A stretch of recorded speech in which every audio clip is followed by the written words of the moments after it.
आदि और अंत में नित्य मंगलमय है, जिनकी समांतर अथवा तुलना कहीं भी नहीं होती है, जो आत्मा के स्वरूप को प्रकाशित करने वाले देवता हैं, जिनके 5 मुख हैं और जो खेल ही खेल में अनायास जगत की रचना, पालन और संहार तथा अनुग्रह एवं तिरोभाव रूप 5 प्रबल कर्म करते रहते हैं।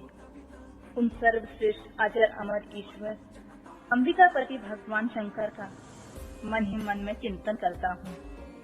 व्यास जी कहते हैं, जो धर्म का महान क्षेत्र है और जहाँ गंगा यमुना का संगम हुआ है, उस परम पावन प्रयाग में जो ब्रह्मलोक का मार्ग है, सत्य व्रत में तत्पर रहने वाले महातेजस्वी महाभाग महात्मा मुनियों ने एक विशाल यज्ञ का आयोजन किया है। उस ज्ञान यज्ञ का समाचार सुनकर पौराणिक शिरोमणि व्यास शिष्य महामुनि सूत जी वहां मुनियों का दर्शन करने के लिए आए।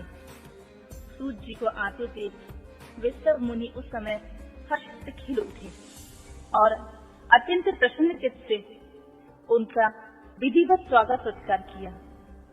तत्पश्चात उन प्रसन्न महात्माओं ने उनकी विधिवत स्तुति कर विनय पूर्वक हाथ जोड़कर उनसे इस प्रकार कहा, सर्वज्ञ विद्वान रोमहर्षण जी, आपका भाग्य बड़ा भारी है। इसी से आपने व्यास जी के मुख से अपनी प्रसन्नता के लिए ही संपूर्ण पुराण विद्या प्राप्त की है। इसीलिए आप आशा स्वरूप कथाओं के भंडार हैं। ठीक उसी तरह जैसे रत्नाकर समुद्र में बड़े बड़े सारभूत रत्नों का आगार है, इन्हीं तीनों लोकों में भूत, वर्तमान और भविष्य तथा और जो भी कोई वस्तु है वह आपसे अज्ञात नहीं है। आप हमारे सौभाग्य से इस यज्ञ का दर्शन करने के लिए यहाँ पधार गए हैं। इसी व्यास से हमारा कुछ कल्याण करने वाले हैं, क्योंकि आपका आगमन निरर्थक नहीं हो सकता। हमने पहले भी आपसे सुबह शुभ तत्व का पूरा वर्णन सुना है, किंतु उससे तृप्ति नहीं होती है। हमें उसे सुनने की बारंबार इच्छा होती है। उत्तम बुद्धि वाले तुलसी, इस समय हमें एक ही बात सुननी है। यदि आपका अनुग्रह ही हो तो गोपनीय होने पर भी आप उस विषय का वर्णन करें। घोर कलयुग आने में मनुष्य पुण्य कर्म से दूर रहेंगे, दुराचार में फंस जाएंगे और सब के सब सत्य भाषण से मुंह फेर लेंगे, दूसरों की निंदा में तत्पर होंगे, पराये धन को हड़प लेने की इच्छा भी करेंगे। उनका मन पराई स्त्रियों में आसक्त होगा तथा वे दूसरे प्राणियों की हिंसा किया करेंगे। अपने शरीर को ही आत्मा समझेंगे। मुंह नास्तिक और पशु बुद्धि रखने वाले होंगे। माता पिता से द्वेष रखेंगे। ब्राह्मण लोभ रूपी ग्राह के ग्रास बनेंगे।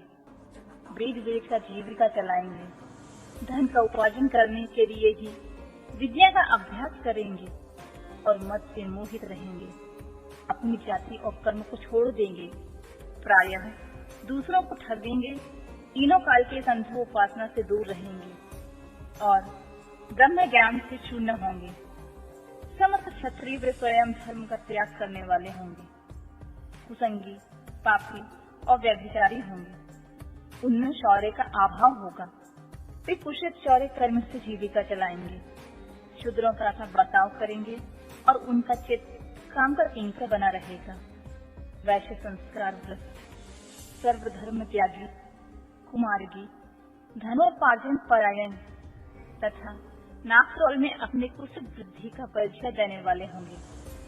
इसी तरह शूद्र ब्राह्मण भी आचार से तत्पर होंगे। उनकी आकृति उज्जवल होगी, अर्थात वे अपना कर्म धर्म छोड़कर उज्जवल वेशभूषा से विभूषित होकर व्यर्थ घूमेंगे। वे स्वभावतः ही अपने धर्म का त्याग करने वाले होंगे। उनके विचार धर्म के प्रतिकूल होंगे और वे कुटिल और दुष्निंदक होंगे।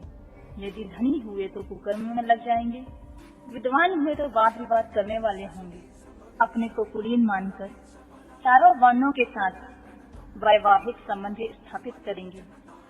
समस्त वर्णों को अपने संपर्क से भ्रष्ट करेंगे। वे लोग अपने अधिकार सीमा से बाहर जाकर द्विजोचित सत्कर्मों का अनुष्ठान करने वाले होंगे। कलयुग में स्त्रियां प्रायः सदाचार से भ्रष्ट और पति का अपमान करने वाली होंगी, सास ससुर से द्रोह करेंगी, किसी का भय नहीं मानेंगी, मलिन भोजन करेंगी, उचित हाव भाव से तत्पर होंगी, उनका शील स्वभाव बहुत बुरा होगा और वे अपने पति की सेवा से सदा ही विमुख रहेंगी।